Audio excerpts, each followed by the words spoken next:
What's up, people? The clock has struck tequila time. I'm your beautiful host, Ben Foth, and today's awesome guest is the ravishing, optimistic, talented Roman from Opium Tales. What's up, Roman? Hey, pretty good. How are you doing? Doing well. So, for those in the audience who don't already know who you are, can you tell us a bit about who you are and what you do? So I'm Roman. I'm a full-time artist slash investor, and I have a website called opiumtales.com where I talk about pretty much everything. I talk about everything from art and music to my former days as a player and as a struggling musician and being completely broke and all kinds of random things like that. And I also talk about drinking a lot because I do a lot of that too. We've traveled the world. I've been to Europe. I've taken my wife to Europe 5 times now. We've been in the Caribbean 5 times, and we are not rich. Just to be clear, we're just middle class, but we spend all our money on travel. So that's a little bit about me. Once again, it's opiumtales.com. And I'm Opium Tales 2 on Twitter because some asshole got Opium Tales. And that really fuck pissed that me off guy. because, I was banned at the time, so I couldn't get anything. Damn, it's a bummer. But yeah, we're Yeah. going to be doing a lot of drinking tonight, man. Excited. All right. I am down with that. Yeah, drinking, interviewing, it's my idea of a fun time. So, Cool. anywho, Roman, my first question for you is, what time is it? It right now is 7:13 p.m. Pacific time. Really? Huh, it's not what my watch says. Do you know what my watch says? I assume 9:13 p.m. Oh, well, let's see. Right here, my watch says it's tequila time. All right. I'm good with that, but I don't drink tequila, and I'll tell you why in a bit, but I will toast you with whiskey. All right. And if so, you're wondering which whiskey, yeah, I was just about to ask you, what you drinking? it's Kilken's pretty good Centenary. stuff.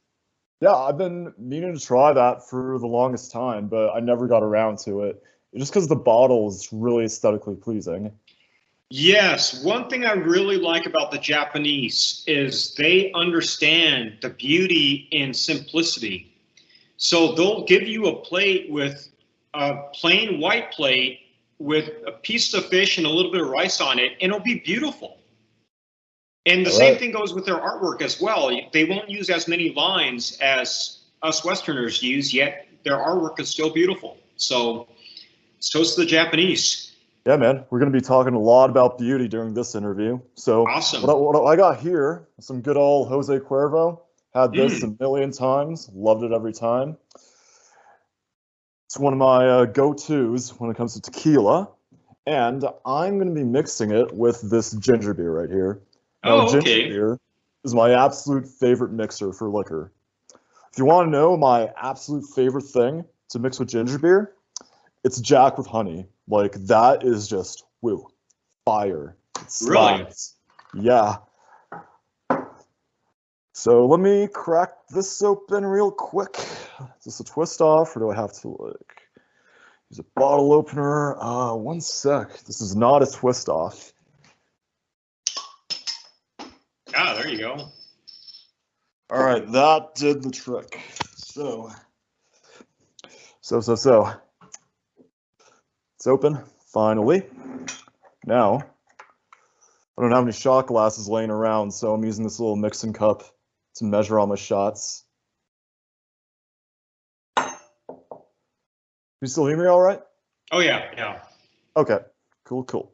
So, cracking open the tequila now. Thankfully, I don't need a bottle opener for this, or else I'd be wasting a lot more time.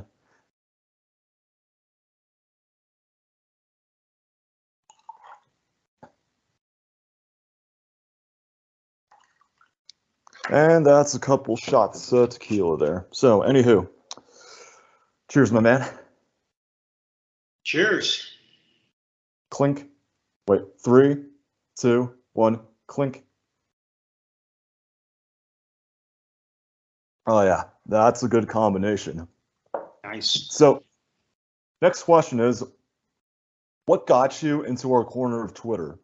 What was like your origin story for your accounts, Opium Tales on Twitter? So I was in a band, And I had another account that's long been deleted, and I was told that I had to have, this goes back, MySpace, Facebook, Instagram, and Twitter, and I had no idea how to use any of them. And I actually started liking Twitter, and I deleted all the other ones. So when I deleted the previous band's account, I kept this other one called Opium Tales. And then I guess that would go into why I called Opium Tales Opium Tales. I don't know if you're asking that or if you want the answer now. Oh, well, let's hear it. That's part of it. Okay, so opium is the drug of choice of the Romantics. A lot of the great Romantic writers, including Lizzie Sedal, who's my girl, she died in like 1862. She died of opium, and a lot of other people were heavily on opium, like Edgar Allan Poe and some others. So that's why it's called Opium Tales. I have never done opium. I do not recommend you do opium. It's just a nod to the Romanticism, which is my favorite type of music, and also I like the writing, the literature as well. Yeah, man, doing opium doesn't sound like my idea of a fun time, but looking at Opium Tales art, that is my idea of a fun time. Yeah, thank you. Yeah, so Twitter. What about Twitter resonated with you the most out of anything, out of any platform? It's just a place where there are a lot of people. I have met 18 people from Twitter, and to be fair, I've knew a few people before, but I was started traveling, and actually the number's well over 20. Several of the people are gone from Twitter because they've been banned or they just left. But I've been traveling and I've been meeting. I met a bunch of people in California. I met a bunch of people in Texas. I met people in Utah. I met one person in Romania, and one person we happened to be in the airport at the same time, the same airport at the same time while traveling. I think it was like a connecting. We both had our connecting flights in the airport. So I've met a lot of people from Twitter randomly. Yeah, same here. I've met some people from Twitter, like deliberately, like we talked in the DMs, we're like, hey, let's hang out, and we did it. And then there's a few people I've met that were just randomly on accident, but it's not a story I'm ready to tell. Not because it's like super juicy or anything. It's just most of us didn't get along, to say the least. Oh no, that's not good. Yeah. Well, I've been fortunate. I've gotten along with almost everyone. Yeah. Yeah, the people I've deliberately met up with, made plans with, I got along with them. We had some fun times together. But there were a couple people from this corner of Twitter who I accidentally stumbled upon, and their online persona is cool, but in person, they're donuts. Yeah. Like I didn't like meeting them. They were like haughty. They were like, I'm better than you because I have a big internet following. They weren't saying it aloud, but that was the vibe they were giving off, and I just wasn't there for that. Yes, I could tell you, I'm not going to mention names, but I could tell you that several of the people who are very large accounts on Twitter are frauds. Oh, 100%. Yeah. Yeah, because you can absolutely fake who you are on the internet. Like, just put up a line avatar, call yourself some shit like masculinity, money, mindset, and then start tweeting some platitudes every day like feminine women like masculine men. Women are attracted to high-value men. You need to build your value as a man. Women like strong alpha men. They don't like weak beta pussies. Like, fuck those guys. They're not saying anything original. Yeah. Yeah, including some pretty large accounts, which a lot of people that I like follow. It's like, don't you guys understand that this guy's a fraud? But apparently they don't. Well, man, it's the internet. You can pretend to be whoever you want to be on the internet. You can be a total donut in real life, pretend you're cool behind a screen, but there's a lot of people in this corner too who are legit awesome people. Oh yeah. I love getting to know. Yeah. Yeah, I could tell you that a lot of the people that I've been drinking with have been awesome people. Yeah, myself included. Yeah, well, we haven't met formally, so we need to change that. Oh yeah. Is it okay if I ask where you are right now? Oh yeah, I'm living in Boulder, Colorado right now. Oh, nice. Okay. Yeah, it's a nice small city, really walkable. Love it here. Yeah. Yeah, I can't see myself staying here forever, but it's where I'm staying for now while I'm working on my goals. It's a really convenient place for me to be. Cool. I will hopefully meet you and Sharpshooter at the same time then. Yeah, I'm totally down to see you in person, grab a drink, have a little adventure, steal some cats off the street. What do you say? Yeah. Well, All right. that's where you and I disagree. I'm not a cat person, but Adrian is a huge cat person. You know Adrian Olivas? Oh yeah, I've seen him in passing on the TL. Yeah. Yeah, so I want to ask you what inspires you the most to create your art? Like, what value do you believe your art adds to the world? Like, what part of the human spirit does it embody? So it's funny because my artwork is complete by accident. I met this girl, Allie, in 2017, and I think it was early 2018. I don't remember how it came up, but she found out I was a cartoonist, and she asked to see some of my work, and she liked it. And then she asked me to draw her. I'm like, all right. And I didn't know that she meant for me to draw her as a cartoon. So I drew her exactly, with pencil as she is. And she's like, wow, you really need to take this seriously. And after that, I started painting. So she was the one who got me into it. And Roxy followed soon after that. And ever since, they've been my two main models. I've since picked up 4 more models. So I got a total of 6. And I just paint. If I believe in beauty, I believe that everybody has something they could contribute to the world. And I think that one huge problem that we have today is we do not value beauty as a culture. And I think that needs to change. So I'm throwing beauty out there. If anybody likes it, that's awesome. If they don't like it, that's too bad. But I'm going to throw it out there anyways. Yeah, I totally agree with all that. Like, Western society really doesn't value beauty as much as we should.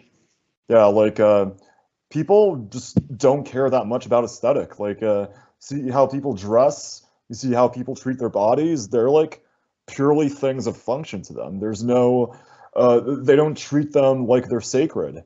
Like they're an expression of the human spirit instead of just a purely functional thing.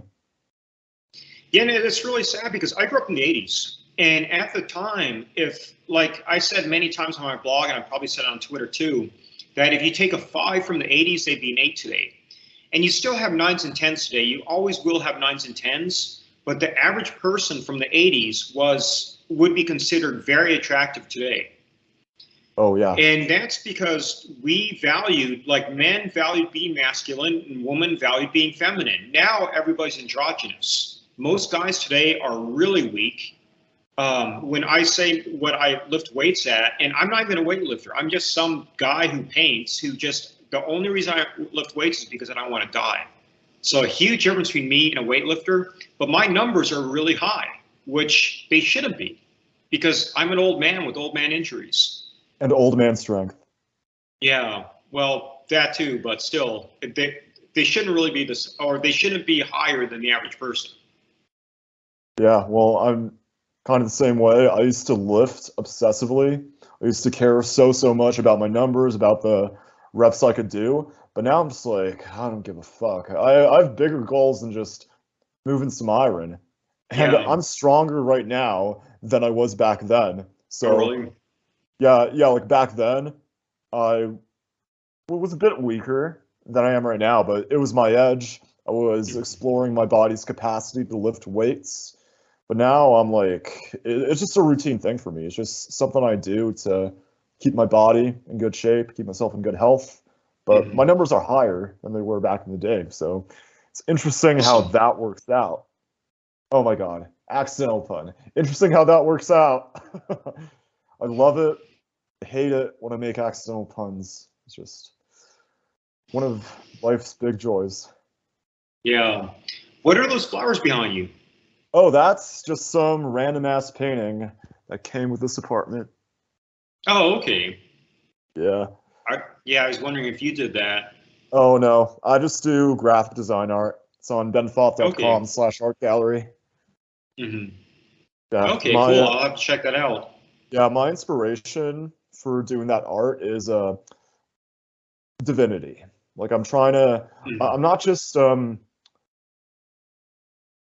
doing abstract arts to, transmit certain energy fields, to, to transmit some really, really high vibration energy fields. So, so objectively speaking, I would say it's mediocre art, not very intricate. I just do like, symbols and colors, but subjectively, I think it's awesome what I'm doing. It's I'm not doing it for pay. It's not like my number one mission in life. It's just something I do for fun, something to express that divinity seeking side of myself. So speaking of that, what do you think people can do to become more beautiful, to make society more beautiful, to bring more beauty into our lives? Well, the very first thing is that people have to value it again. The second thing is people have to have some self-respect, and just people don't respect themselves. Like, for instance, in the 80s, you got shamed if you look like shit. Like if you came into a party and you look like really ragged, it's like, what are you doing here? And people ask you to leave. So I don't know if you ever seen those 80 high schools movies, but they would actually kick people out. And I like that. I like exclusivity. I don't like inclusivity, because when you have total inclusivity, then nobody has any standards. So, like for instance, if somebody's a dork, I don't want them coming to my party. They're just gonna ruin it. Yeah, I'm sick of being the prettiest guy in the room too. Everywhere I go, prettiest guy in the room. It's gotten boring. Yeah, and the things that scares away the hot chicks too. Yeah, well, I wish there were more hot chicks around. I mean, there are some, but you look at the average girl today, and she's poisoned. Yeah, she's hideous. Mentally. Yeah, it's sad. Yeah, if when she just I grew up in the cleaned 80s, up for biochemistry, dressed better, opened herself up to her femininity more, she'd jump at least 3 points on the attractiveness scale. Like, oh yeah, easily. Yeah, like you take a 6, you get her in shape. You teach her how her body works, how to optimize chemistry. You put her in some pretty clothes. She's going to be a 7.5 at the very worst, and she's going to have no problem finding a good guy to commit to. Yeah, that's something I really don't like about our modern Western society. We're teaching women to be afraid of men, that their divine femininity is a weakness and not a strength. And we're teaching men to be afraid of women. We're teaching men that women have all the power over society, over the world, and all they are is a workhorse. Their only purpose is to live for these women, and they're being taught to be afraid of their own masculinity too. They're being taught that it's oppressive, it makes women uncomfortable, that a man's sexual instinct is rapey, it's not ravishing, and it's just a bunch of bullshit. And undoing that, destroying that evil, it's one of my big missions in life.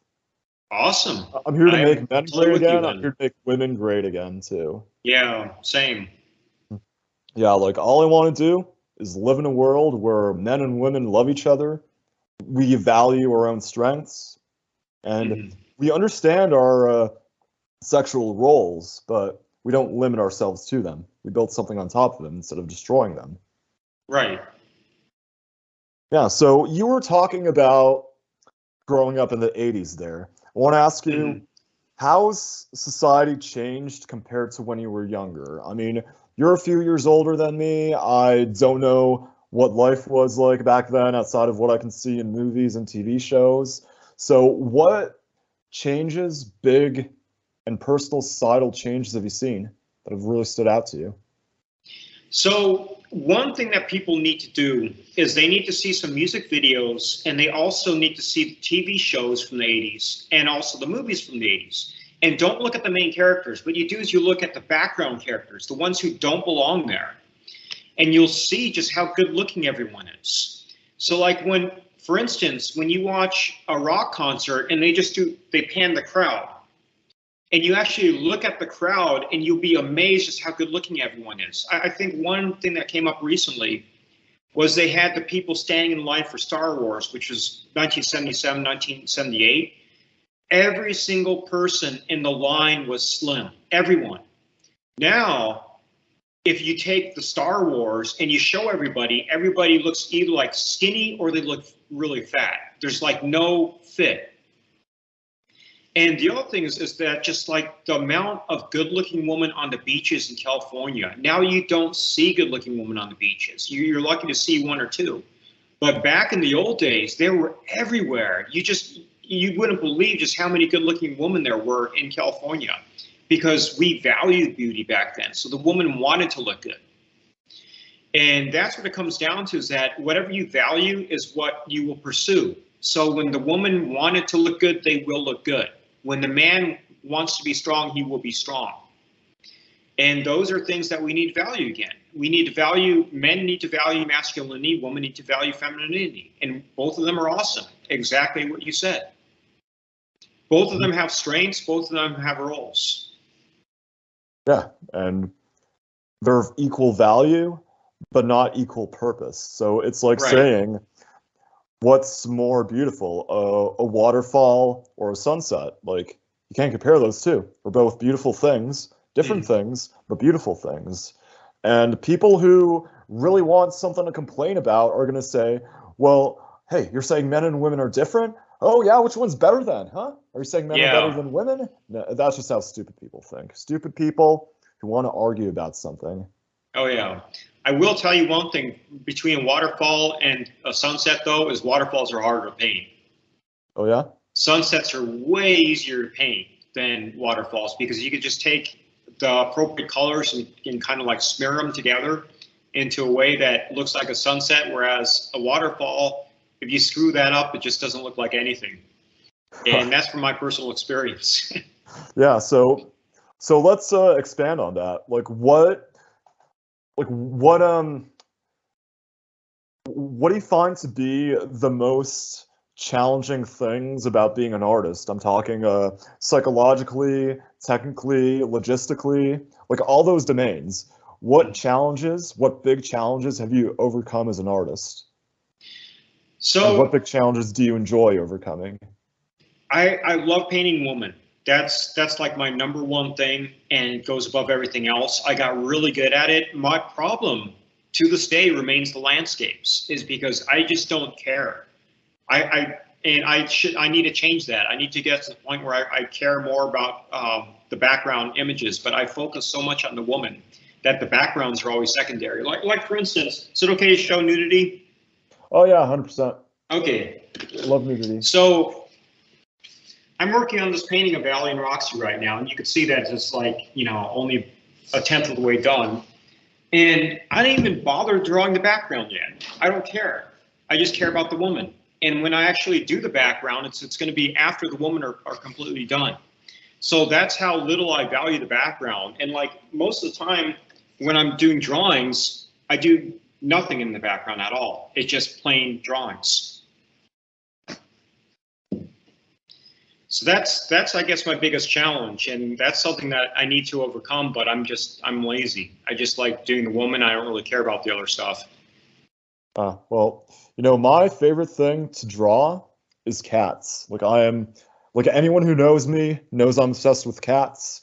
Here's wait, I'm gonna make it widescreen real quick, make it a landscape, excuse me. We're artists here, we use artist terms, so. This is a landscape cat I did earlier this year. Oh, cool. Yeah, because I was working on my drawing, and so I thought, okay, if I put the reps in, I'm going to get good. And then I put a few reps in, gave it up, just focused on the graphic design stuff. And I want to show you another cat I drew way back in the day. It was like early 2017. So I have it here somewhere. Where is it? Oh, here we are. This is a cat I did way back in the day, 2017. Okay, cool. Yeah. But you're more of a dog person, are you? Well, okay, I will readily admit that cats are cute. It's just that I had a roommate that had a cat, and I love that cat. That cat was an awesome cat. those are always exceptions. I get along with about 5% of cats, and most of them just like drive me nuts. But the ones that are cool are awesome. I absolutely love those cats. So every once in a while, I'll encounter a cat that I love. Yeah, that's how cats are. Like a lot of them are antisocial, a lot of them hate people, but there's a lot of cats out there too, excuse me, that have personalities. And these are the cats you can connect with. These are the cats you can befriend. Like in my hometown up in Canada, when everything was locked down, 2020, 2021, I went for a lot of walks in my neighborhood and in the surrounding neighborhoods. And my mission during those walks would be to befriend as many cats as I possibly can. So I'd see a cat in someone's driveway, I'd do the thing, and then if the cat was chill, I'd befriend the cat, and I had like a mental map in my head of where every cat was located. So when I go out on the walk, I'd be trying to hit up all those little spots, see if the cats were out. Oh, nice. You know, what's just funny is one problem. You know, I've been to Romania 3 times now. I'm going to go back again shortly. But one serious problem in Romania is their dogs are bad news. And there's a lot of just dogs that are just out going through the garbage cans, and you know they'll bark at you. So you kind of have to walk around them. And that's a problem Romania has. Whereas the dogs in America are awesome because they usually have pretty good owners. But the ones in Romania are more wild. And you sometimes have to watch out for them. Yeah, speaking of dogs, like one big culture shock I had when I came to the States for the first time in over a decade after leaving Canada was how many places people would bring their dogs to. Oh, Like, yeah. yeah, like up in Canada, like people only take their dogs for walks. Like you don't see dogs at the mall, you don't see dogs at cafes, but when I came down to the States, people were bringing their dogs to the mall. They would bring their dogs to cafes. They would even bring their dogs to the gym. And at first I was like, yo, is this allowed? Are you allowed to bring your dog here? But I realized like, oh, that's normal here. Really threw me for a loop. I've worked in offices before where everybody brought their dogs, and that's just how it was. And you know, they'll say, "Hey, Roman, could you cover for me? I got to take my dog to pee." All right, and that's just how it was back then. Awesome, awesome, awesome. So, how about we hear a story? So, any story that's coming to mind right now that you think the audience is going to find value in? Let's hear it. Something interesting. Something interesting. Let's see. Okay. It was funny because I was talking. I think it was with Rob, who I met in Salt Lake City. Is really cool about the 3 male insecurities. Is you have the size of the man's wallet, the size of the man's pecker, and his height. Those are the 3 things that guys are insecure about. And it was funny because it just came up, and then I say that you're only insecure if you choose to be insecure. Like, for instance, when I was in college, and I don't remember which class it was, but there was a girl who was so good looking that this girl belonged at Penthouse, and I still remember her name to this day. And at the time, I didn't ask her out because I was already seeing somebody. I think I was seeing the one who got away back then. But anyways, her name was Cassandra. And this short guy comes up to her, walks straight up to her after class and says, "Hey, have you ever been jet skiing?" And she's like, "No." It's like, "Okay, let's go this weekend." Just like that. And they were an item after that. And he was short. And the thing is, he didn't care. So that's the problem that a lot of guys have. And you know, when I was talking to somebody about when I was broke, I was a broke musician. I remember the day I made up $400 net worth. I thought that was awesome. This like the early 90s, totally broke and had no problem with the girls at all. And, you know, it's like, I didn't care. I had an empty wallet because you just don't care as long as you could eat. And the music playing alone is the thing that attracted the girls. But this is another thing that I noticed is that the band members who didn't do well with girls didn't move on stage. The ones who owned the stage never had problems with the girls. So it's a mindset. If you are insecure about any of those things, then you're going to strike out. But if you just don't, if you have those flaws and you don't care, then you'll be fine. Yeah, it's all about the energy. Yeah. Yeah, and this guy was cool. I gave him a thumbs up too after when she said yes, because I just thought it was cool. Then he just looked at me and nodded. Yeah, in my personal experience, every time I've chatted up a girl, approached a girl who I've just felt like I was in flow around, like I was firing on all cylinders, I had the energy pulsing through me, I was freaking dancing my way through it, no fucks given. Those are the girls that have been receptive for me. Those are the girls who have like lit up, smiled, laughed, and been open to follow my lead. While the times where I've been trying to get something from the girl, like I've had that transactional mindset, I'm like, I'm gonna be more fulfilled after she says yes to me. Those are the girls who haven't been all that receptive to me. They've flaked, they've been unreceptive, just hasn't gone anywhere. So it is really all about the energy. Like the way you're feeling when you approach her, that's how she's going to be feeling. Because women are mirrors. They're mirrors to who you are as a man.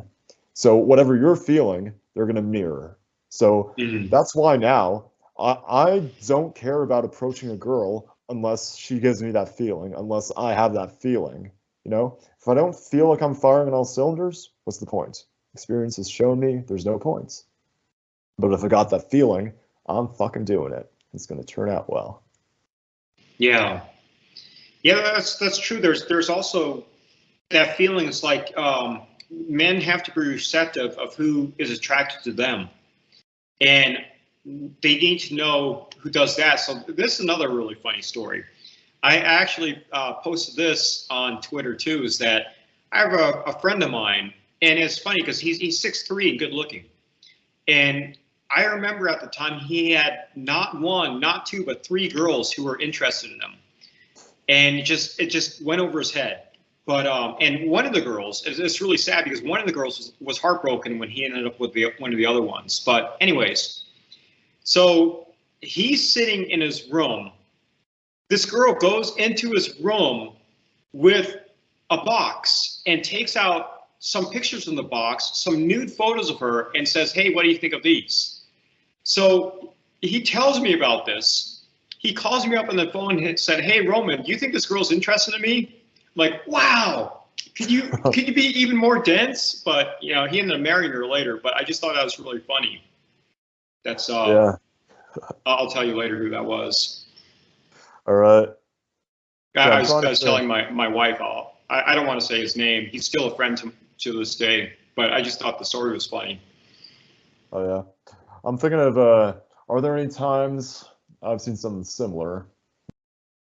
Yeah, I mean, back in the day when I wasn't so experienced, like a lot of hints would go over my head. Like I'll look back on certain interactions I've had with girls and I'm like, oh shit, she was into me. Yeah, we all do that though. And then I'm like, oh fuck, why didn't I make a move if she was hot? But regrets. So now, like, if I'm feeling a girl, like I'm making the move. I don't give a fuck. Like I don't want any regrets anymore.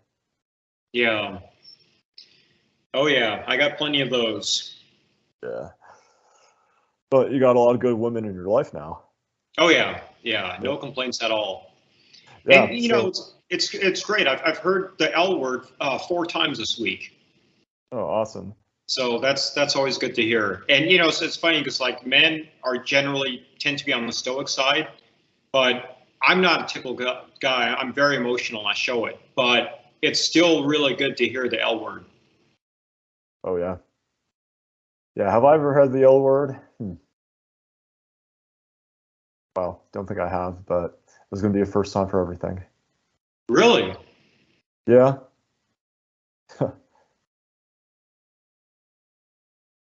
You've never been in love? Oh, no. Wow. Oddly enough. Yeah. I was just a fuckboy back in the day. Yeah, I don't mean as in love. It's just, you know, it's like when a good friend of yours says, "I love you." That's what I meant. Oh, with friends, I've had love for sure, but Yeah. romantically hasn't happened for me yet. But if it happens, Oh, awesome. If it doesn't happen, even more awesome. yeah. Well, hopefully it does. Oh yeah. It feels Yeah. great being a dad, especially when they get to the point where they're doing really cool things. Like my Oh yeah. son's Hear about moved out that. on his own, and he's doing really well in life. So I'm extremely proud of him. Oh, that warms the heart. Yeah. But I don't want to say too much about him because he's considering going on Twitter, and I don't want to. Dox him. We're going to be, yeah, I don't want to dox him. He wants to be more private. I mean, I'm a public figure, but he doesn't want to be, which I totally get. Yeah, I understand that. Yeah, he has his reasons.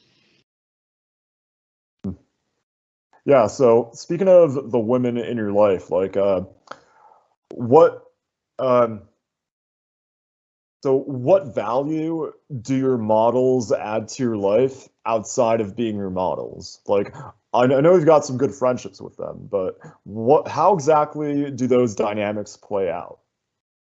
So Allie and Roxy are both family to us now. We're extremely close. We vacation together. Of course, I'm close to their husbands, and I don't want to say too much about their families because they're both very private figures. But we vacation together. We spend time together. I talk to them almost daily, and they're just great people. So it's one thing if a man and a woman are friends and the woman becomes romantically involved with somebody else, you don't have a choice. You have to get along with them, which, usually works out because like masculine men are not at all, what's the word?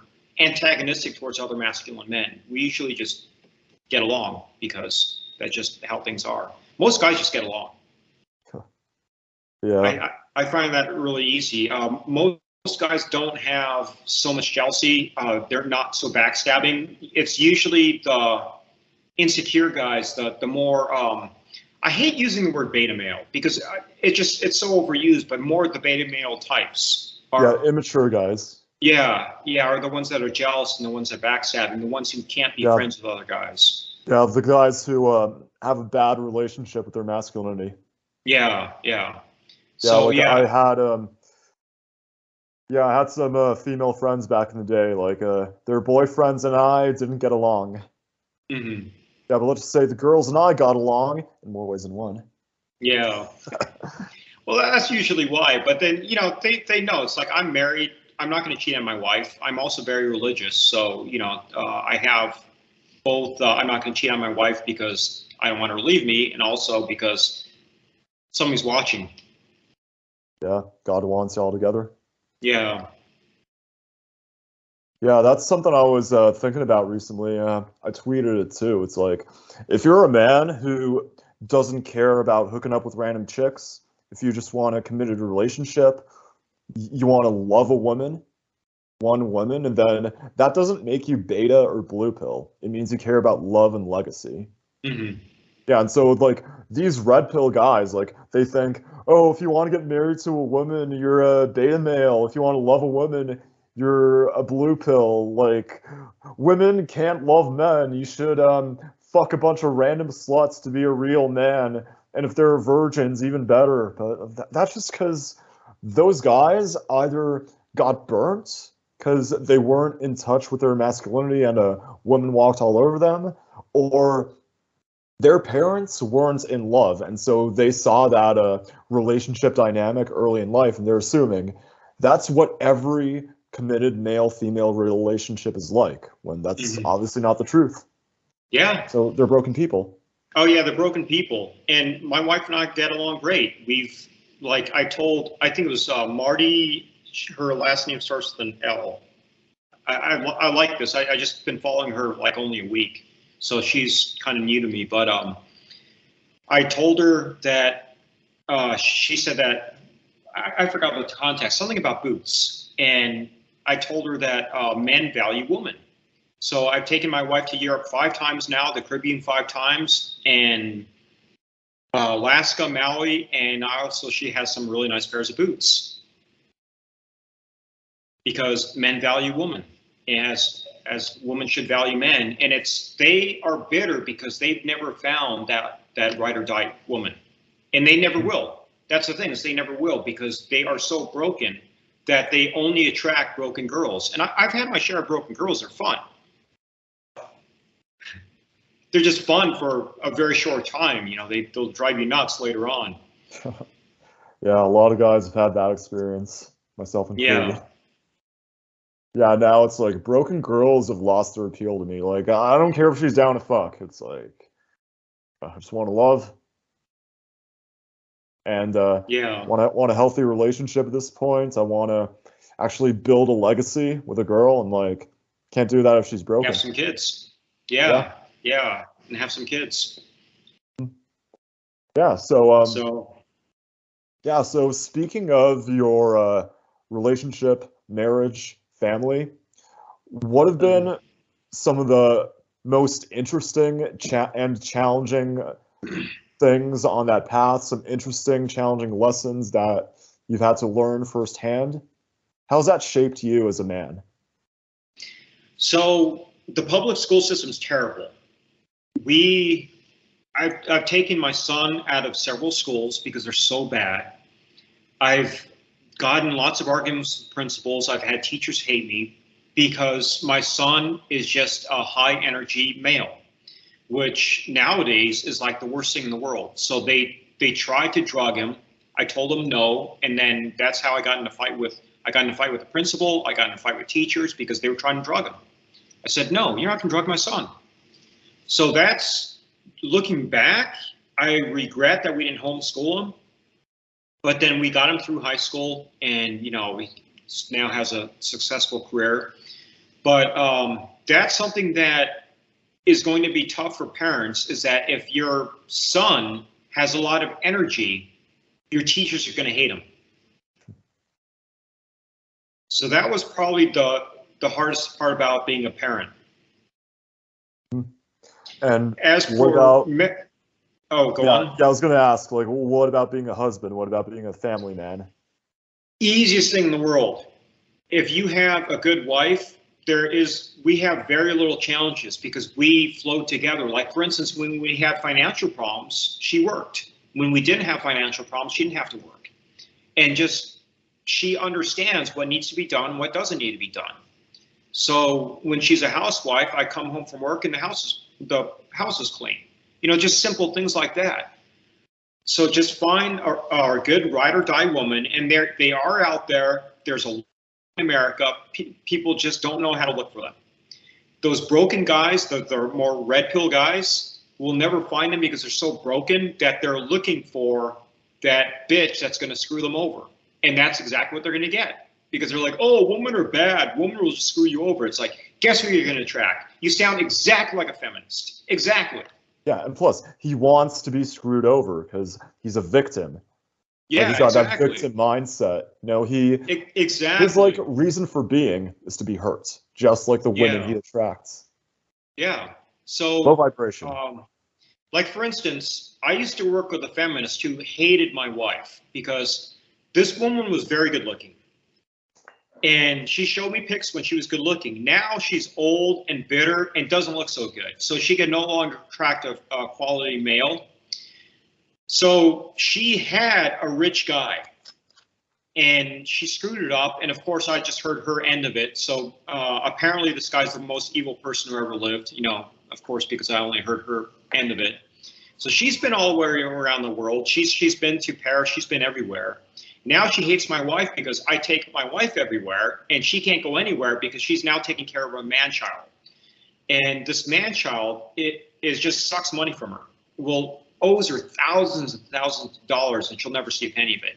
So, of course, she says that all men are unreliable and all men are lazy and all men are, it's like, guess who you're going to attract? Those are the men she wants to be with. Exactly. So that's exactly what these bitter guys are going to attract. Yeah, I know I've personally been on some dates with feminists, and they haven't turned out well. Like back in the day, when I was, dating a lot, like, I'd get most of my dates off of the apps, and this was when the apps were actually good, because right now, all the dating apps, they're a dumpster fire. every girl's ugly, every girl's superficial, all the high quality pretty girls don't want anything to do with that scene. But Yeah. but like 5, 6 years ago, I was getting a bunch of dates off of there. Some of them were good, some of them weren't so good. And some of the girls I went out with were feminists. Like at least a couple times I've had these feminist girls get angry at me over the stupidest shit. Like yeah, like the first time I did that, I was a man with her. I led. I was teasing her. I was gaming her all right, and she wasn't having any of it. She like had her phone out. She was like, "I'm sorry, my friend needs me," and I'm like, "Okay, what the fuck?" Yeah, that's pretty rude. Yeah, and then like the last time I went out with an indoctrinated girl, she actually lost her shit at me. Like we Oh were having a wow. normal conversation. I was like telling her what was on my mind, and I'm not going to go into the specifics of the conversation, but she just got mad at me. Like she was looking for an argument. Like she just blew up on me and left. I'm like, okay, that happened. So yeah, a lot of broken girls out there, man. But there are some other girls out there who do make good dates that I have had a fun time getting to know. Like these girls were, they might have been a little awkward, a little inexperienced, but they had good hearts. Like they appreciated me as a man and as a person until things didn't work out in the end. But those girls were fun to date. Yeah. They were feminine, they were open. I could have a conversation with them where I would feel like a man, make them feel like a woman. That sexual polarity would be there, and we just get along until irreconcilable incompatibilities would arise. Yeah. So I don't believe that there's one person for everybody. I believe that there's millions of people for you, and you just have to make things work. So just find somebody that you're compatible with and just make it work. And if you believe that you can make it work, you can make it work. Yeah. But now, both parties have to believe that. If you have one party who wants to make it work and the other one who is looking for excuses to not make it work, it's not going to work. Yeah, now I'm probably wrong about this. Like, I'm not saying that this is something I entirely believe, but one idea I've been entertaining these days, and I even worked it into one of my recent articles, is that there are some people out there who do have soulmates. Like, there are a lot of people out there who don't. Like, the love they're going to find with a woman, with a man, is the love that they're going to have chosen during this lifetime. Like, they're supposed to have options, they're supposed to cultivate options, and then they're supposed to commit to the best one after they've done the work on themselves. But one idea I've really been entertaining is the idea that some people do have one specific soulmate. And so fate is going to make every other romantic sexual thing they have fall apart. Not because there's anything wrong with them, but because there's someone out there who they're meant to be with. Like, they chose their love in a celestial realm between lifetimes, and they're intending to bring that love to this earth. So what do you think of that? Do you think I'm BSing, or do you think there's some validity to that idea? So, okay, so now we're talking metaphysical. Yeah, we're talking really esoteric stuff. Yeah, that is really hard because, okay, I do believe that you are a soul, you get a body. And now what I wonder is what happens after death, because, I do believe in that there's something more. Do you come back here? And that comes down to, or even that's like, if there is a soulmate, if there's one person that you're supposed to be with, then it's more a spiritual thing. It's not a physical thing. So I don't know. I really don't have the answer for that one. Well, I don't have 100% of the truth either. All I have is an educated guess. So my personal belief at the moment, this is subject to change, is like I said, some people don't have a soulmate, some people do. And And I think I'm the kind of person who does have a soulmate out there. Now, this is just an idea I'm entertaining. This isn't something I'm like pinning my identity on. This isn't something this isn't like a basket I'm putting all my eggs into. It's just an idea I'm entertaining. Right? It's a possibility that, things haven't worked out with the girls I've dated because there's someone out there who it's supposed to work out with. So, again, not an idea that I'm 100% into, because I'm thinking like maybe I just need to cultivate more options. Maybe like I just haven't met the right girls, plural, for me yet. But I can't predict the future. I'm not supposed to know the future. So the future is supposed to be a surprise for me. That's what makes life fun. That's what makes life exciting. Not being able to predict the future, not knowing what's coming next. Like, I wouldn't want the rest of my life story spoiled for me, because that would just take the fun out of it. The last time that I used the word soulmate was the early 90s when I was dating the one who got away, and that turned out really bad. So I'm not trying to jinx you. Don't get me wrong. I'm just saying that the last time that I used it, it turned out really bad. So that's why I'm kind of reluctant to use the word soulmate. Yeah. And yeah, I mean, one way to look at soulmates is it's just people you meet in this life who are just holistically compatible with you. Like, they're not people they're not people you were talking to before this lifetime and you're like, hey, let's meet up in the next lifetime. No. They're people who, through your free wills, you've built yourselves up. And so all the traits you have just happen to go really well with each other. Yeah, so that's a pretty plausible way of explaining it.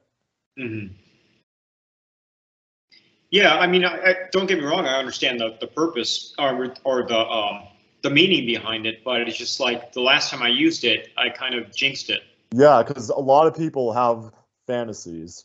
They have buried, unmet emotional needs, and so they're not consciously aware of them, but they're in the unconscious. So they meet someone who aligns with this fantasy, and that person, like, they feel understood by them, but really, it's these buried emotional, psychological needs of theirs being triggered. It's like they see someone who they find attractive, someone who they think can play this role in their life, and they just project all these buried needs onto them. Like, I've been through that. A lot of people have been through that. So I'm thinking that's where that soulmate thing came from. Yeah. Yeah, like a lot of people, meet someone and they're like, oh, he's the one, she's the one. And then the relationship's full of drama. It's over in like 3 months. Yeah, we dragged this out probably a year longer than we should have. Yeah. I actually think we spent more time in a bad relationship than good. Yeah. So what do you think makes a good relationship? Compatibility. You also have to have teamwork, because it's very important, because like you play to your strengths. Like, for instance, I cannot tell. I mean, I'm starting to learn now, but at first it took me the longest time to tell a narcissist or a sociopath. My wife sees them instantly. She also knows how to read bad signs. Like this is really freaky. I don't know if you ever heard my EP, but the fifth song I've got it downloaded. Oh, okay, cool. Yeah. This little town, they keep their heads down. Yeah. Working hard every day. This is my favorite song on the album. Oh, cool. Thank you. Prince of the Night is a banger. Yeah. So the very last song is the ballad, and it starts off with the piano part. And I recorded that piano part in a studio that burned down to the ground and 2 people died. This is in Oakland, California. Interesting story. And anyways, when I recorded the piano part, I left my laptop there, and because I didn't print up my notes, so I actually had them in the laptop. I have the notes up on the piano that I'm playing. And anyways, I left my laptop there, and I asked my wife if she wants to come inside and see the studio, and she's like, I got a really bad feeling about this place. I'm like, all right, well, I'm going to go inside. I'm going to get my laptop and we'll go. So she waited in the car. I went and got my laptop out. We drove home. A few days later, the studio burned to the ground and 2 people died. Wow. And that is something that women have. Women just have this woman intuition where they know danger.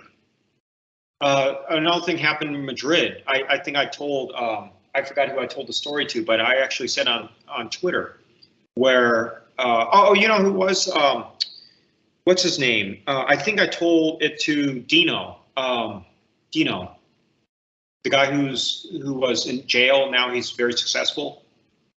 That's Bobby Bobby Dino. Dino? Yeah, Bobby Dino. Yeah, I think I told the like story to him about Madrid, is how she knew that something was going down. And we just got, she pinged, or, you know, she motioned to me. It's like, Roman, we got to get out of here. So I grab her, so we're connected. We're physically connected, and we get out as fast as we possibly can. And out of the corner of my eye, I see these plainclothes cops just moving in unison like this. And then over here, you have, or I don't remember which side it was, but you had the horses, cops on horses. And we got out of there just in time. And I don't know the cops in Madrid. Maybe they're nice or maybe they bust heads. I don't care. I didn't wait to see what happened. We just got out of there as fast as possible. But something was going down and we were in the wrong place at the wrong time. But she just senses danger. And when she senses danger, we react. But that's what makes a good relationships, is that you know your strength. She knows hers, you play to your strengths, she plays to hers, and you listen to each other. Yeah, it's amazing how intuitive women are. It's amazing how good they are at sensing energy. Now, this is something I've trained in myself. It's not something I've always been good at, but through experience, it's something I've get good at. But women, it's something they have from a very early age, if not birth. Like they can tell when something is dangerous, when something is really, really off about someone, when a guy's, you know, got it versus when he doesn't. Like when I've been frustrated with my life, when I felt like I've got nothing going for me, that my life's going to start in the future, like girls have just been so unreceptive to me. It's like I've tried talking to them. They're like, oh yeah, okay, whatever. But when I've been in flow, when I've been really confident in myself, when I've had a good sense of what my mission is, what my missions are, like what I should be doing to reach my next level as a man and as a person, they've been so open to me. Like it doesn't matter what I say, it doesn't matter what I do, it doesn't matter what persona I put up. It's like their nose for that energy, like they smell it so well. It's so sharp how intuitive they are. Yes, the feminine ones, but the ones who are kind of androgynous, they don't get anything. They've lost their female instincts. Oh yeah, 100%. So there's a lot of that in San Francisco. It's really sad. Like most San Francisco girls are not feminine. They're disgusting. We call them 49ers because they're 4s who think they're 9s, but I think they're more like 29ers.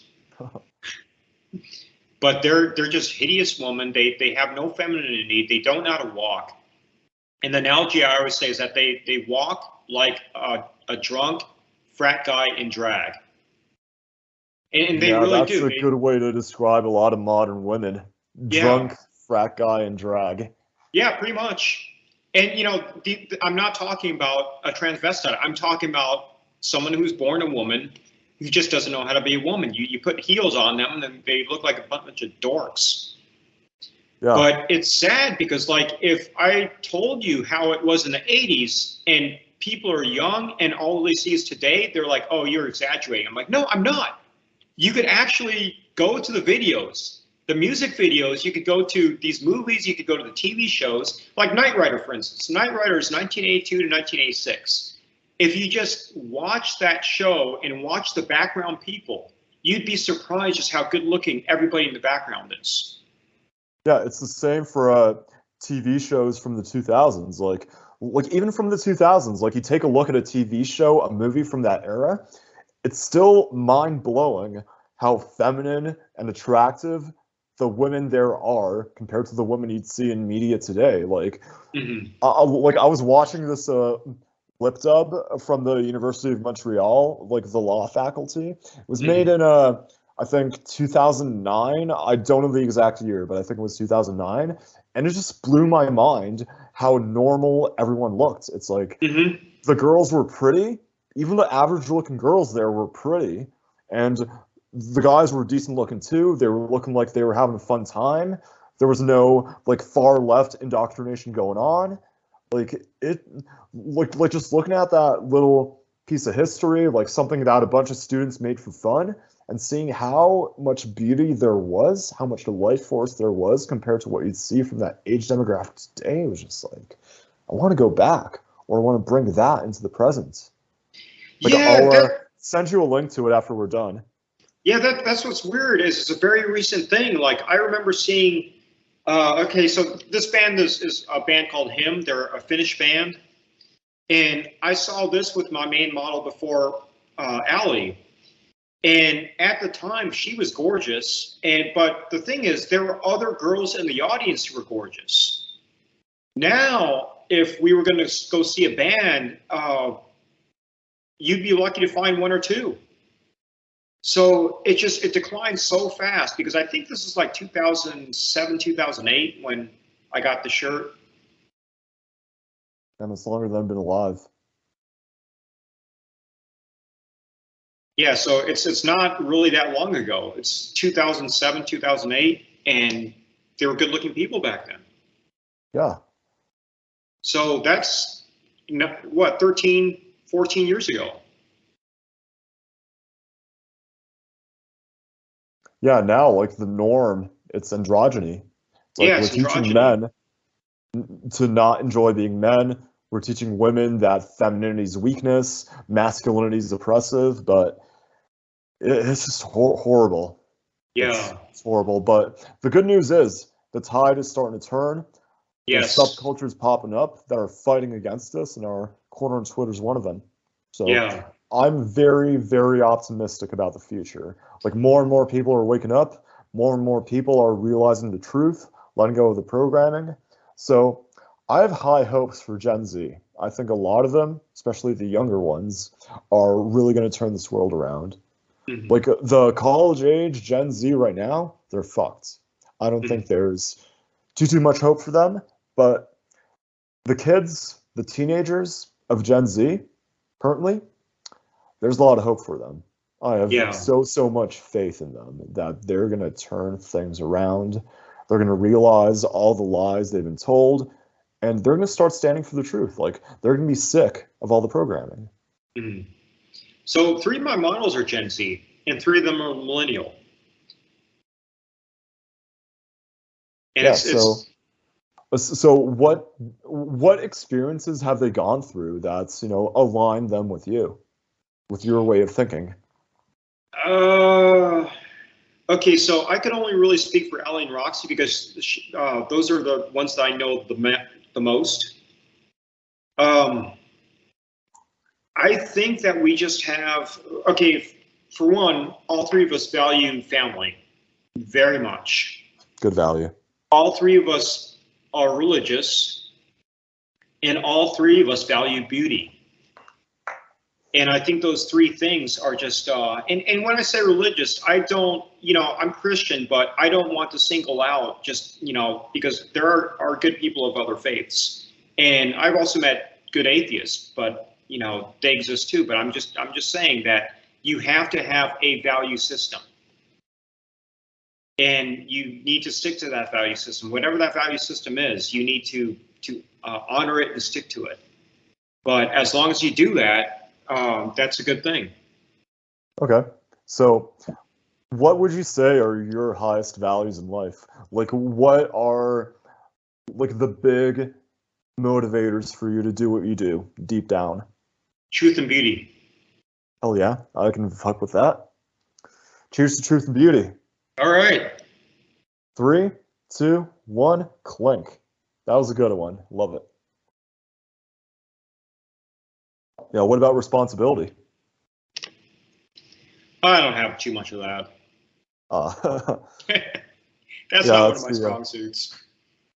yeah. Well, does a lack of responsibility help you be a good artist? Oh yeah, yeah. Because I've gotten myself in a lot of jams, and those usually are pretty good stories. Oh yeah, let's hear one. What's one interesting one that's coming to mind right now? Uh, well, If one you that don't want to just share, that's okay, but I'm no, interested one in it. that popped in my head, and I don't know how this happened, but we ended up in a very bad part of Los Angeles, and this is after going to see a laser show. I don't know how we ended up here, and there are a bunch of gangbangers who were about to get in a fight, and they blocked off the street. And one of the stupid guys in the car starts pointing at people. And luckily, I was driving and I saw what was going down. I saw when they were going to block off the street. So I got out of there as fast as I possibly could. But I don't get it how somebody could be so stupid to, when you're in a bad situation, just point at somebody. It's like, you know, you're trying to get us killed or something? Filtered water. Oh, nice. Yeah, I'm cool, so I drink filtered water out of this cool little Yeah, pitcher. I do some of that too. Yeah, what filter do you use? Brita, Uh, you know, Brita's a scam. is Like, it? yeah, I've tested the water quality of Brita compared to tap water, and it's basically the same. Got the Mm. same reading for both of them. But this, what I have here, is a zero filter. This isn't a paid promotion or anything. It's just a product I happen to be using, Mm. coincidentally. And this is the best water filter I've used. Like, I've measured the water quality. It has no dissolved solids in it. So, Wow. yeah, Okay. accidental commercial right here. And Mhm. sadly not being paid for. All right. But I'll yeah, have to look into that one. yeah. So, so anywho, Los Angeles, gangbanger, guys pointing at people. Where were we? Yeah. So we got out of there as fast as we possibly can.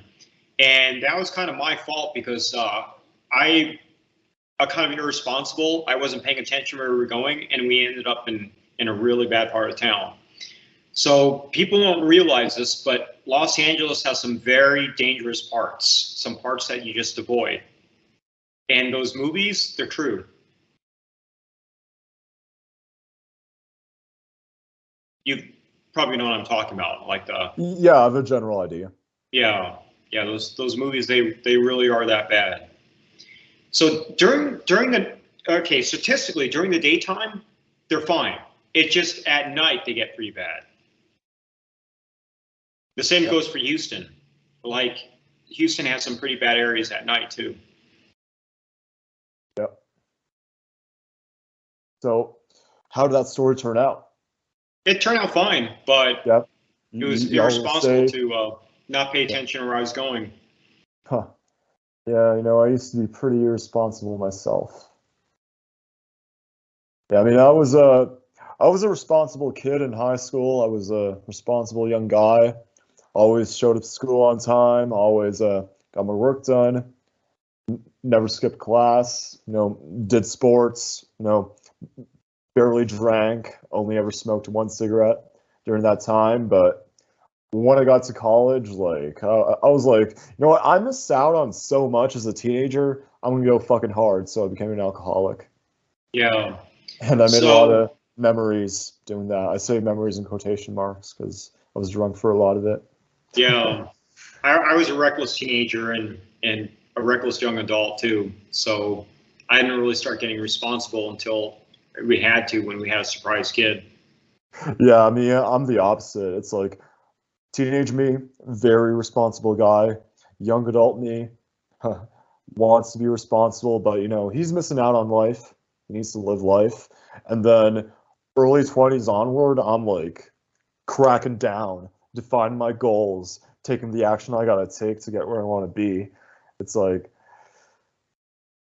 I'm thinking if I, well, when I have a kid, because like I want kids someday. So when I have a kid, am I still going to be this responsible, or am I going to be the opposite of you and I'm going to go full degenerate? Like who knows? I'm not supposed to know the future.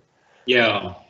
Yeah, with kids, we just pretty much had one rule, just be honest. So he never had to hide anything from us. So, like, for instance, if I knew that they were drinking, I want everybody to at our house, and I want them crashing there too. So I want everybody's car keys. So it's like, just crash on our floor. I don't care.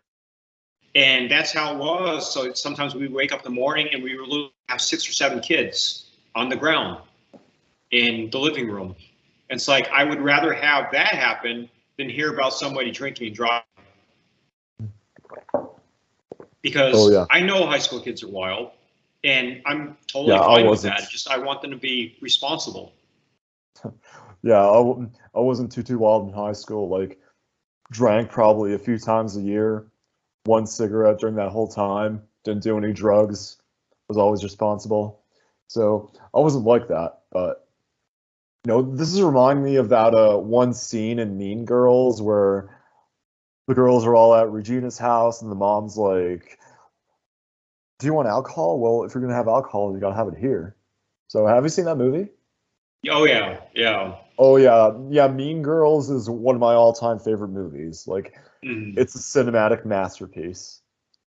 That's what I keep hearing. I saw it once, and I don't remember much of it. I remember Lindsay Lohan was the main girl, and she was the good guy. But that's pretty much all I remember. So I'll have to go back and watch it sometime. Yeah, it's like one of my go-to movies to watch while I'm drinking.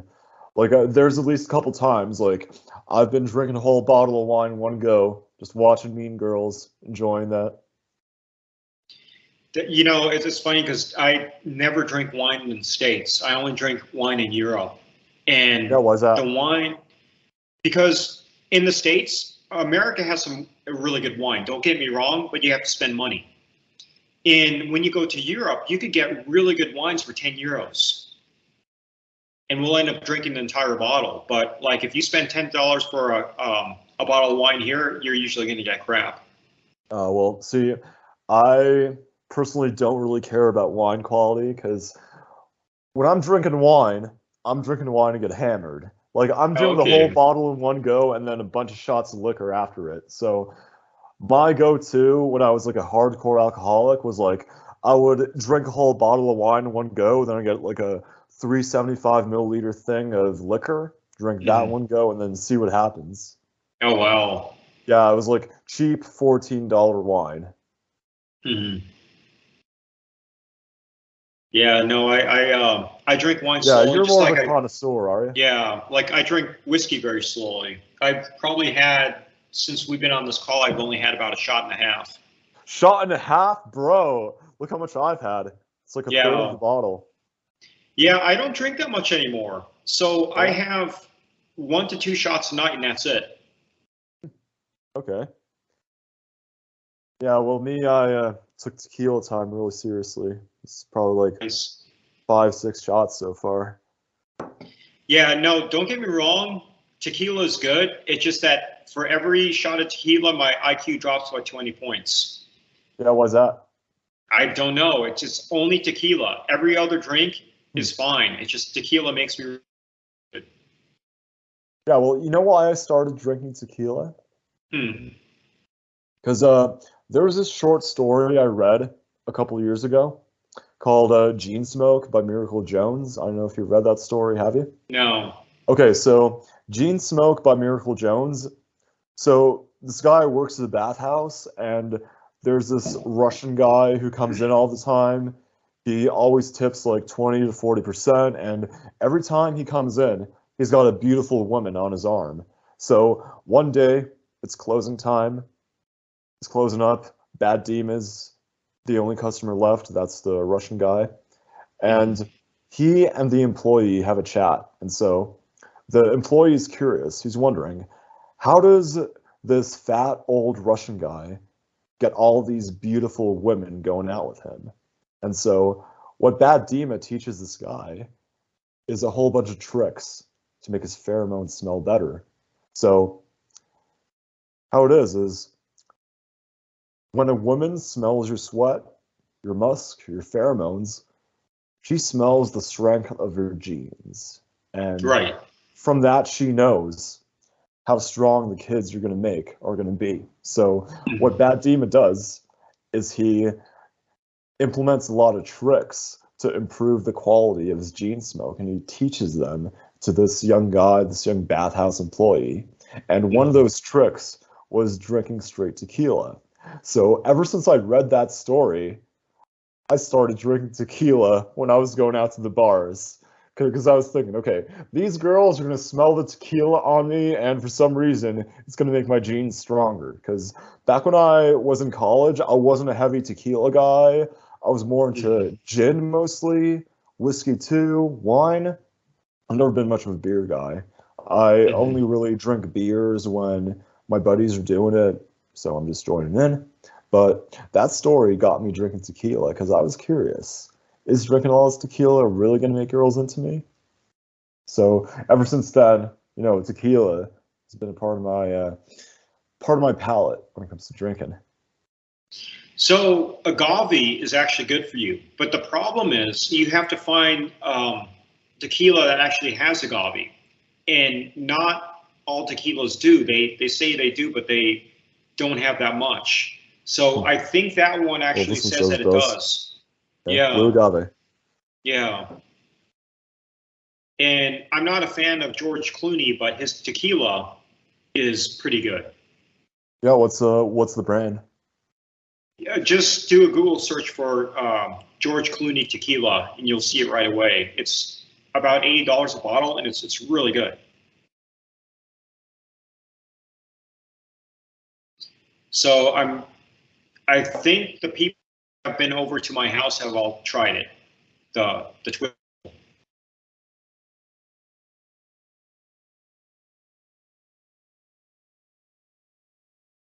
You see it? Yeah, you cut out a bit there. Oh, okay. Yeah, were you holding something up? No. I was just saying that you have to do a search for it. Okay. If you just say George Clooney tequila, you'll see it. Gotcha. It pops up right away. So what would you say is the best whiskey you've ever had? So that is a very simple one. I got a bottle of 25-year-old Lefroy, and that by far is the best. It's like, I think it's around $550 or $600 a bottle now, but we finished that bottle pretty fast. It was so good. That is a type of whiskey that when you drink it, you don't drink water afterwards. You just keep that taste because you want that taste. It's the best tasting thing I've ever tasted. Yeah, I know what that reminds me of. It reminds me of some stories I've heard of sailors going out to sea, and all they're drinking is whiskey or rum, because all the water they can get, like, it's too salty, it's going to poison them, it's not pure, but they're drinking the whiskey, they're drinking the rum, and it hydrates them, even if it's alcoholic. Yeah. Yeah, the only time I drink rum is when we're in the Caribbean, because I think you kind of have to. Yeah, I got a buddy who, like, rum, that's his favorite drink, but me, it's never really been my thing. I've only ever had it if there was, like, nothing else laying around. Yeah, it's whiskey, tequila, gin, vodka, those are my go-tos. Okay. Yeah, I'm almost exclusively whiskey, but every once in a while I'll have some absinthe because I like fire. All right, we need to hear about absinthe. What are some absinthe-inspired stories of yours? It's not too much, but whenever I have absinthe, I paint green. But the whole thing about the Green Fairy, I don't know. I've had plenty of absinthe. I've never hallucinated or anything. Yeah. Do you know what an Aunt Roberta is? No. Okay. You need to hear about the Aunt Roberta. So, I'm not sure exactly what the portions are, but it's a really strong drink that's made of absinthe and gin and vodka, blackberry liqueur, gin. Have it right here. Right here. So, okay. The Aunt Roberta, named after its supposed creator, consists of 3 shots of vodka, 2 shots of absinthe, 1 shot of brandy, a shot and a half of gin, and 1 shot of blackberry liqueur. That's 8.5 shots of alcohol, and then some, as absinthe is stronger than usual. It's enough to be fatal and the Aunt Roberta is believed to have caused at least 34 deaths during the time its actual inventor served this. And I drank that a couple nights. There were Wow. a couple nights where I was really curious about what that is, and so I made them, I drank them, I blacked out. It was really fun. Yeah. I think I'll pass. Dude, when we meet up, we gotta drink Aunt Roberta's. No, I'll pass. I don't want to get sick. Okay, let's stick to absinthe. Look, absinthe is the only liquor I've ever drank that I'm like, I'm never fucking drinking this again. Oh, Because really? absinthe is like, it's like black licorice mixed with rubbing alcohol. That's how I describe the taste. Like tequila, okay, vodka, gin, whiskey, okay. Everything else I've tried, okay. The absinthe, I'm never fucking having absinthe again. That just didn't go down easy. So, okay, I'll tell you how I make it. Is you take a glass, you take the absinthe, you dip a sugar cube in the absinthe, then take the sugar cube out, you put it on one of those special absinthe spoons, you put the sugar cube on the absinthe spoon, you light the sugar cube on fire and let it burn out, and then afterwards there'll be like a little cube left. You take an equal part of water, so it's half absinthe and half cold water. You pour it over the sugar cube so the remaining goes into it. You let it drain all the way, and then you mix it together, and then you drink it. And if you do that, it's delicious. Yeah, what's the But sugar absinthe, do? it makes it sweet. Okay. So it mixes up into the drink, and then you water it down. So it's half absinthe and half water with a sugar cube in it, and it really is a delicious drink. But I love, I love the looks of the fire. Yeah, but the interesting thing about the Aunt Roberta is it actually went down really easily, even if it was a whole bunch of liquors mixed together. Like what I think was going on there was all these liquors were canceling each other out. And so also the absinthe, like absinthe is like I think 60 to 70 something percent alcohol, while most liquors are 40%. I'm thinking that was getting diluted. So that's why that went down easy. But the thing is, absinthe tastes like rubbing alcohol combined with black licorice, but the Aunt Roberta, that just tastes like black licorice, like liquefied black licorice. So, oh, wow. Yeah, it's the strongest drink I've ever had, but it went down the easiest out of all of them. So, I'm wondering why that is. Yeah. Yeah, no, I don't think we have that in the States. Have what? Is that a Canadian drink? What is? The Aunt Roberta. Aunt Roberta, that's just something I found on TV tropes. Like, I really like TV tropes, and so like I was looking up like alcohol-related things on there, and then I came across the Aunt Roberta. I'm like, man, I gotta fucking try this. So there were a couple nights where I tried it. I blacked the fuck out, both of them. Fun times. Yeah. Yeah, no, I try not to drink to intoxication because I like being kind of in control of the situation. And the few times I have been drunk, I screwed up with girls where I would have had a chance to, actually have a fun time, and I ended up screwing it up. So that's another reason I don't drink too much.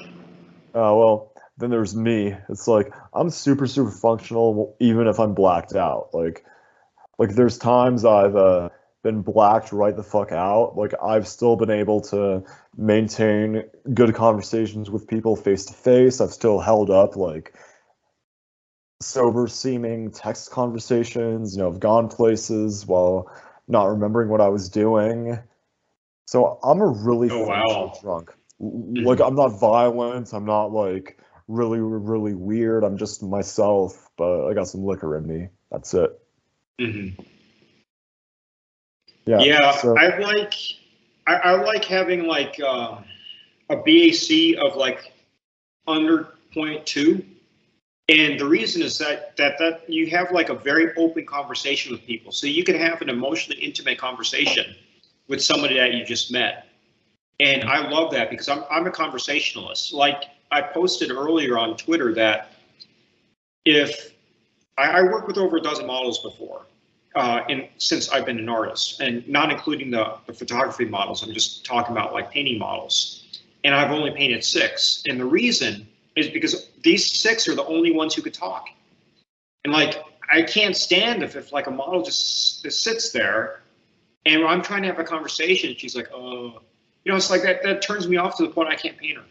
Yeah, see, that's the thing about beauty. It's soul deep. Oh yeah, yeah. There's sort of beauty that's just the genetic cards you've been dealt, but true beauty, no quotation marks, is beauty that's soul deep. So you're not just seeing the girl's genetics, you're seeing her soul, you're seeing her mind, and so it's this like holistic self of hers. It's making her beautiful. Like her soul, her mind are shaping her body. And so she's beautiful, not just because she's fuckable. She's beautiful because of who she is. Also, those girls that you're describing are going to age very well. Oh, yeah. Like for instance, I've been my fair share of women who, like, late 20s onward, I'm like, holy shit, I would totally hold hands with her. Like, women underestimate how well they can age. It's yeah. It's like you take good care of your body, mind, soul. Like you could be 40 and you could still land a great man. Like there are girls in their 40s, 30s, late 20s who I've been turned on by. It's like they, have sex with you if it was in line with our soul's purposes, but it's contrary to what red pill guys think. It's like if a girl's like 24, she's past her prime, she's not fuckable anymore. It's like a 19, 20-year-old. She's in her prime. But like, no, that's not how real life works. So this is another thing that drives me nuts, is like some of these guys, I want to say, if Pixar didn't happen, because I know a lot of these guys are talking out of their ass. 100%. And that's the thing is every single thing that I talk about, every single character that I talk about is real. And everyone in the past 10 years, I have real pictures of. Now, unfortunately, I don't have pictures of the 80s because, that was back when you had film and you could afford to take no pictures. Smartphones, obviously. Yeah, we didn't have smartphones back then. But I have pictures of everything in the past 10 years. So these guys are just talking out of their ass. It's like, okay, if you don't have a picture of this, it didn't happen. And I'm tempted to call some of these people on it. Yeah, because in my experience, if someone's anon, they're bullshitting. Right? Yeah. Because why are they anon? Why aren't they showing their real face? Why aren't they showing their real name? Because they're bullshitting is what we're doing. Yeah. So I'm not going to say who, but there were a few Twitter accounts that I trusted enough that I actually showed pictures of all the characters I'm talking about. So they know that everything that I say is real because I have it on my phone. And that's the thing is that these people are just, most of these red pill guys who are just like bragging. The more they brag, the more I think they're lying. But I do think that some people could back it up. Like, for instance, Fort Worth Playboy, I like that guy. Same. I think that, I think that guy is legit. And there's a few other people who I think are legit, but like a lot of these guys are frauds. Yeah, I saw Fort Worth Playboy and my Playboy's Bunny. I saw Fort Worth Playboy and my Playboy's Bunnies podcast with Pat Stedman recently, and they had really good energy. Like I could tell they were in love. I could tell they were being really honest about who they were. And so those are two legit people. But yeah, I like my Playboy's Bunny too. What common trait do you find that the bullshitting accounts share? Like, how can you tell when someone's a bullshitter? They don't like to be called on it. And they are also the ones who, okay, I can't really put my finger on this. I'm trying to think of a specific example, but they're quick to lose their cool. Like for instance, there's a certain account who has 3 names. You know, I'm not going to. It's 3 words, and he's a huge account. I mean, like, he probably has over 1 million followers right now, and he's an incel. I already know this. And one time he lost it and was saying, what was the quote? It was something along the lines that, haha, there's going to be robot woman and they're going to replace all these stupid bitches, or something along those lines. Wow, this guy's a legitimate incel. And I don't understand how he got as big as he did, because a lot of people on Twitter, it's like, how could you not see this guy's a fraud? Well, how do you see he's a fraud? Well, I mean, that was the thing, is that he's bitter. Yeah, he's playing up his ego. Yeah, so he's saying that robotic women are going to replace real women, and yeah, no, that's something doomers say. It's like, yeah, he's a doomer. It's like, you know, the world is only getting better and better from here. Like, everyone who's envisioning like some dystopia where it's like there's robot women that all these incels, I hate that word, are gonna have sex with, that like we're gonna be eating bugs, we're gonna be living in pods. Like, those just doomers. They want something to complain about. They want something to be angry about. Like, but the truth is, we're only going up from here. Like, people are awakening. People are waking up. Like, people are trying to get better. The consciousness of this planet is rising. So, well, I don't put any stock into what these people are thinking, because yeah, like, proof of that is how we survived the scamdemic. It's like they tried their hardest to get us vaccinated. We never got vaccinated, even though they tried to fire us. They tried to close our bank accounts. They did all these things to force us to do that. We won.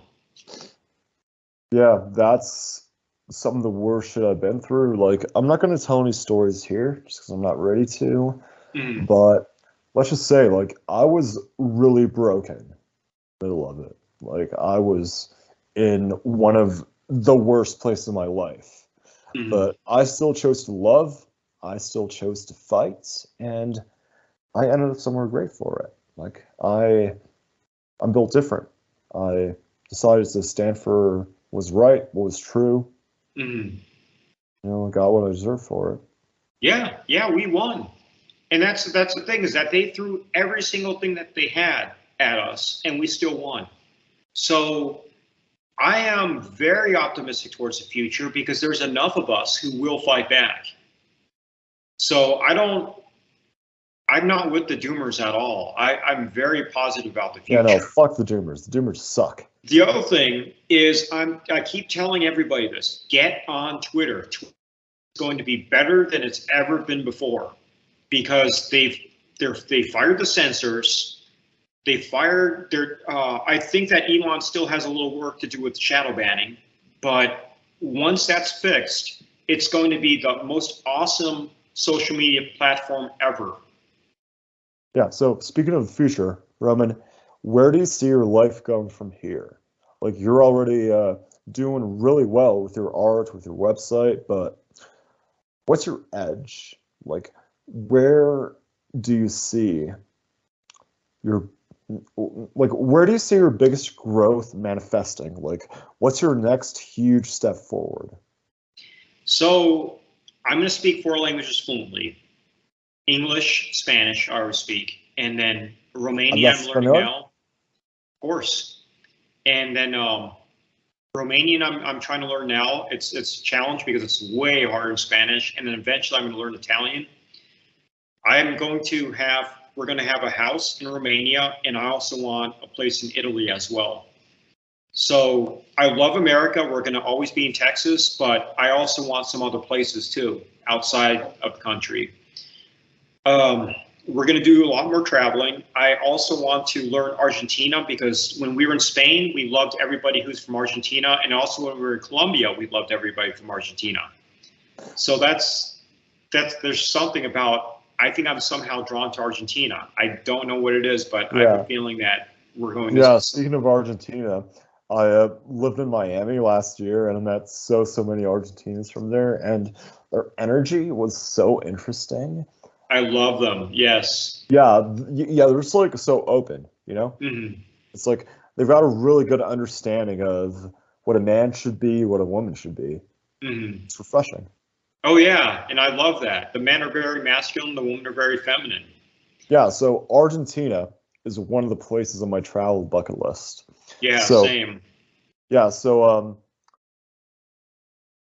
what else is on my travel bucket list? Okay. I went to Marseille, France last week. Nice. Yeah, which was a fun time. And so I want to go to Paris too, because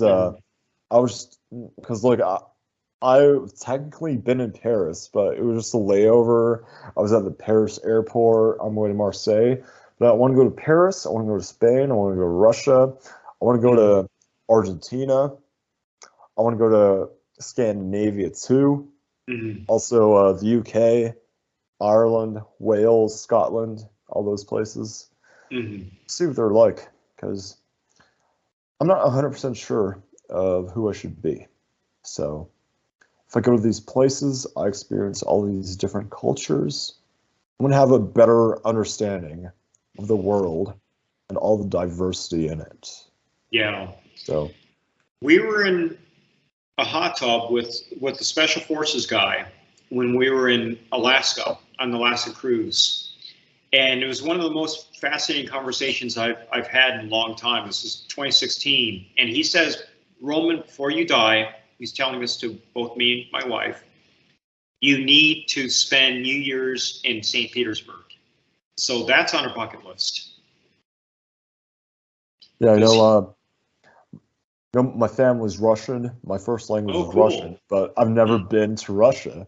Mm-hmm. So that's on the bucket list because I want to discover my heritage and yeah, just see what that place is like, because I'm gonna fit in really well there because of my genetics, because of my soul, because of just who I am as a person. So someday, man, someday. Yeah, and my hero is Tchaikovsky. What's up? My hero is Tchaikovsky. Yeah, how come?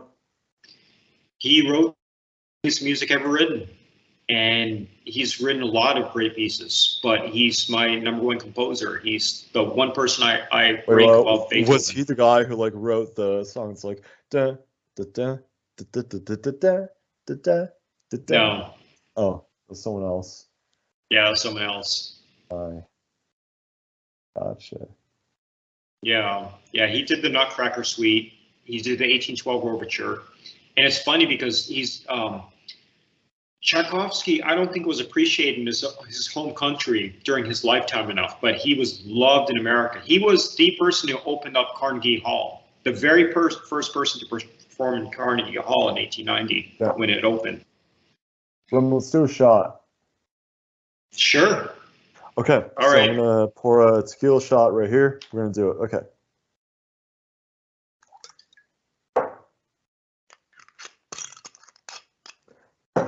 Okay. 3, 2, 1. Clink. Beautiful. All right, so what were you saying, Tchaikovsky? Yeah, so anyways, 2 things from Tchaikovsky are heavily into American culture. Christmas. Every Christmas you hear Nutcracker all the time. It plays in every single mall. And then, of course, you have the little kids, you take them to see the Nutcracker. On 4th of July is 1812 Overture. So we got to see in Houston, we saw the Houston Symphony play the 1812 Overture, and they had real cannons. So that was kind of cool, just seeing them actually fire the cannons during the 1812 Overture. And I'm sure you've heard these pieces a million times. You may not remember the melodies, but when you hear them, you'll know exactly what I'm talking about. Or let's hear one. Just like hum it.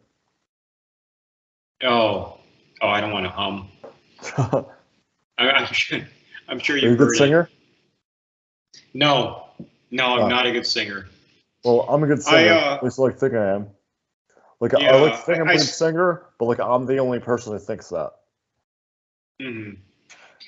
I sing harmony, and I'm decent at that. But the thing with harmony is you don't have to be a good singer. You're harmonizing singer. So you have the real singer who's singing these notes, and you're singing 1/3 above it.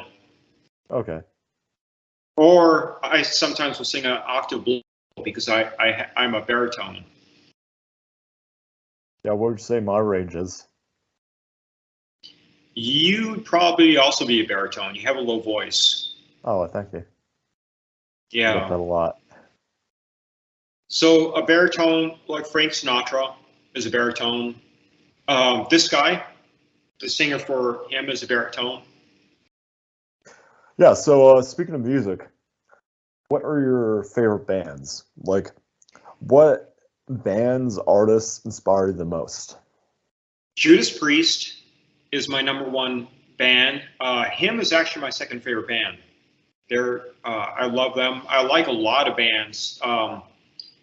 We saw Billy Idol and Iron Maiden recently. Those are huge. Pink Floyd is also one of my favorite bands. I like Ozzy Osbourne with Randy Rhoads. I love Ozzy, don't get me wrong, but those years were, of course, the best years. Black Sabbath, Deep Purple, Ritchie Blackmore. So I kind of listen to what I call now dad metal. Okay. Yeah, so of the recent bands, him is probably the one that Yeah, I like I've never the heard of most. him before. Like, what exact style are they? They call themselves love metal. Love So it's metal. like if a metal band did mostly ballads, that would be him. Okay. They're kind of weird. I could see people not liking them. I know some people who can't stand them, but whatever. I love them. All right. Well, I think right now is a good time to close it off. So. All right. All right. So before we cut this, is there anything else you want to ask me about or tell the audience about? Yeah. Follow me on Twitter. I'm Opium Tales 2. And the reason I'm Opium Tales 2 is some asshole got Opium Tales. So when I got banned, fuck that guy. Fuck that guy. When I came back, I had to call myself Opium Tales 2. And I'm also on opiumtales.com. That's my domain. I write about pretty much everything. I have all kinds of articles on, and I also have my music on there. I'm also a composer. I'm a classical composer, so the music that you hear, when you hear strings, those are real strings. I actually paid somebody in Russia to record them. The woodwinds, somebody from Atlanta, Georgia, was the one who recorded them. And the male voice is me. I don't have a good voice, but I sing harmony. And then the drummer is in California, the bass player is in California, and I play the guitars and the piano. So go to opiumtales.com and sign up for my mailing list, and then you'll get my blog post. I have a blog there, and also follow me on Opium Tales 2 at Twitter. Awesome, man. So what do you think are the most valuable lessons that the audience could learn from this podcast? So from me, tell the truth and value beauty. Just do those two things and you'll make a world a better place. 100% agree. What else? I try to keep things simple. I don't like to have a long list. Just do those two things. I think that's enough. All right, awesome. Because man. Really well said. All right, man. Roman, you've been an awesome guest on here. Yeah, thank you. Yeah, it was fun. We'll have to do this again. Yeah, it was really, really fun. Anyway, have a good night, man. Yeah, you too. Okay, take care. All right, peace out.